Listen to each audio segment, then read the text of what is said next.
Imposter syndrome is blame. Imposter syndrome pretends to be an ambiguously caused disease.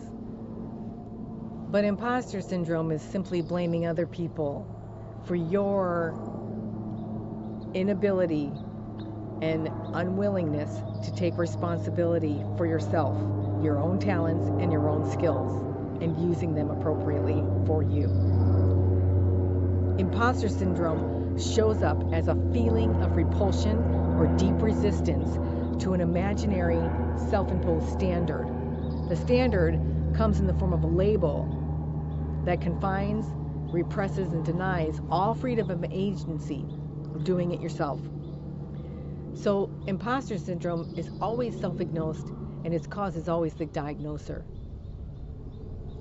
A label such as scumbag, or they're just sleazy scumbag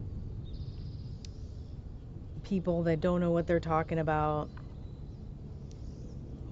Any label like that.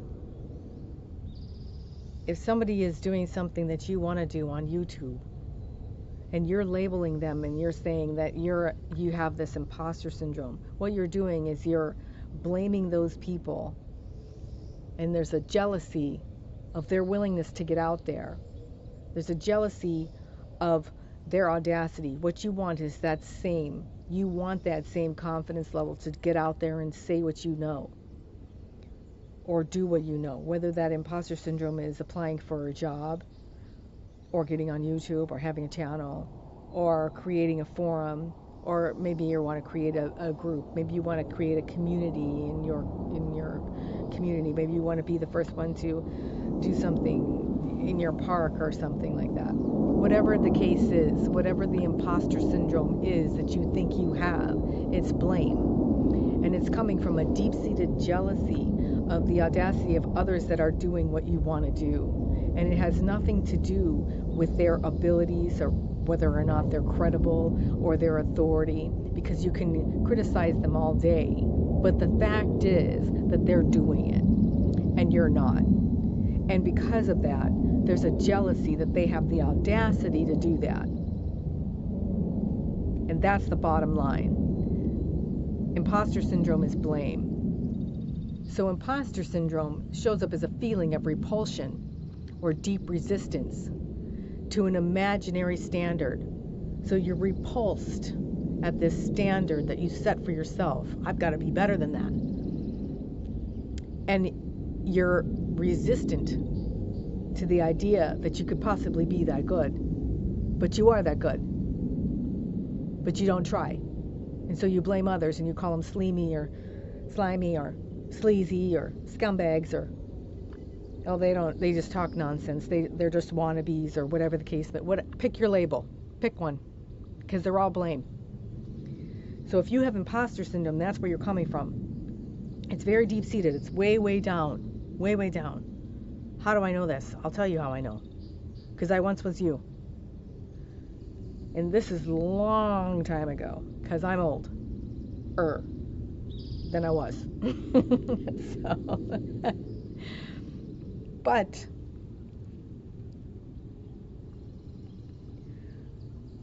long time ago, before we had this thing called imposter syndrome, we have always had this thing called jealousy.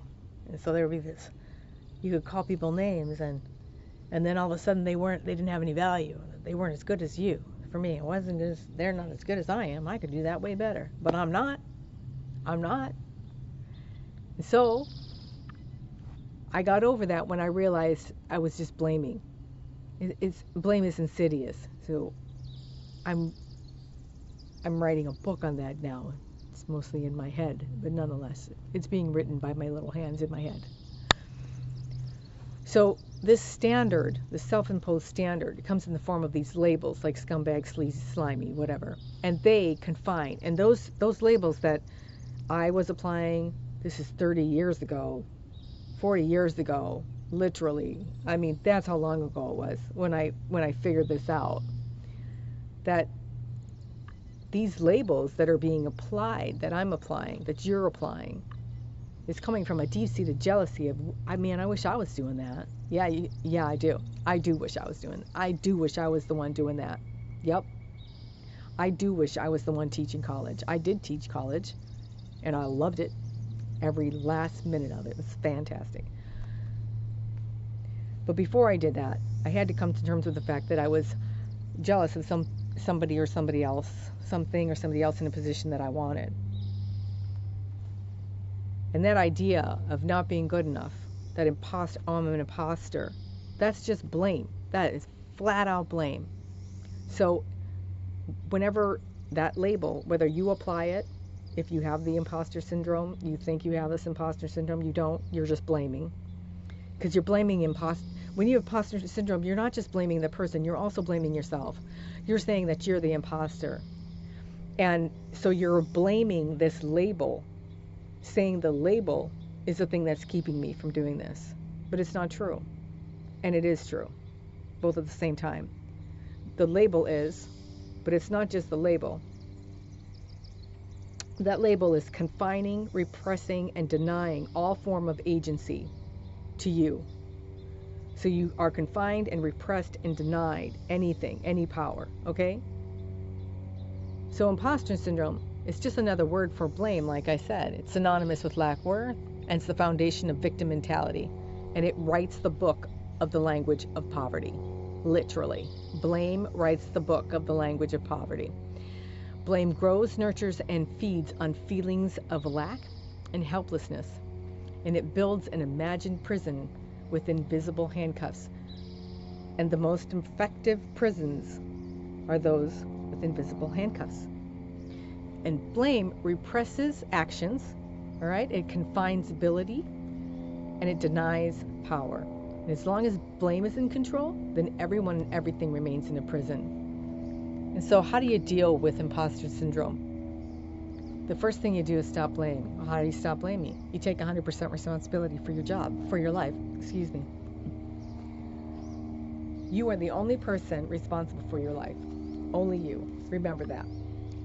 Every single second of the day that you don't do what you're supposed to be doing or that you want to be doing, that's your fault. It's no one else's fault. You're the imposter playing the imposter when you don't do your job.